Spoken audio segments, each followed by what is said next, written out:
23 तारीख से बसंती माँ की पूजा शुरू हुई है। 23 से 29 तक 7 दिन का विशाल मेला अभी नवरात्रि का पावन समय चल रहा है। रामनगर की असली कहानी, लोग, परंपरा, बाजार और बदलता समय। रामनगर पीलीभीत जिला का एक ऐसा गांव है जो देखने में भले छोटा लगे, लेकिन इसकी कहानी बहुत बड़ी है। यहाँ की मिट्टी में इतिहास है, हवा में अपनापन है और लोगों के दिलों में एक अलग ही गर्मजोशी बसती है। रामनगर के लोग बहुत ही सीधे सादे, मेहनती और दिल के साफ होते हैं। अगर किसी के घर शादी हो तो पूरा गांव एक परिवार बन जाता है। अगर किसी पर मुश्किल आए तो बिना सोचे सब उसके साथ खड़े हो जाते हैं। यहाँ मैं से ज्यादा हम चलता है। बुजुर्ग कहते हैं कि रामनगर में कोई अकेला नहीं होता। रामनगर की असली पहचान उसकी खेती है। गन्ना, गेहूं और धान यहाँ की मुख्य फसलें हैं। सुबह होते ही किसान खेतों में निकल जाते हैं।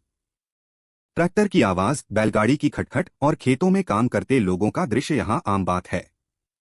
लेकिन आज के समय में किसान कई समस्याओं से जूझ रहे हैं। मौसम का भरोसा नहीं, फसल का सही दाम नहीं मिलता और लागत बढ़ती जा रही है। फिर भी किसान हार नहीं मानते, क्योंकि खेती उनके लिए सिर्फ काम नहीं बल्कि उनकी पहचान है। गांव के पास बहने वाली काली नदी कभी यहाँ की जीवन रेखा हुआ करती थी। लोग इसमें नहाते थे, पानी पीते थे और मछलियां पकड़ते थे। लेकिन अब इसका पानी पहले जैसा साफ नहीं रहा। कई बार यह उफान पर आकर खेतों को नुकसान भी पहुंचा देती है। फिर भी लोग इसे अपनी मां की तरह मानते हैं और इससे जुड़ा हुआ महसूस करते हैं। कुछ दूरी पर शारदा सागर डैम स्थित है, जो गांव के लिए बहुत महत्वपूर्ण है। यह खेती के लिए पानी देता है, बिजली का स्रोत है और कई लोगों को रोजगार भी देता है। लेकिन कई बार यही डैम समस्या बन जाता है, जब अचानक पानी छोड़ने से बाढ़ आ जाती है और खेतों को नुकसान होता है। इसलिए लोग इसे वरदान भी मानते हैं और चुनौती भी। रामनगर के लोगों की आस्था सेला बाबा मंदिर से गहराई से जुड़ी हुई है। यहाँ लोग दूर दूर से मन्नत मांगने आते हैं।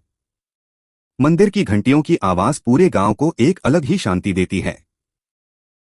इसके अलावा आउट मार्केट में स्थित शिव मंदिर भी में लोग दर्शन करने आते हैं। रामनगर का बाजार छोटा जरूर है, लेकिन बहुत जीवंत है।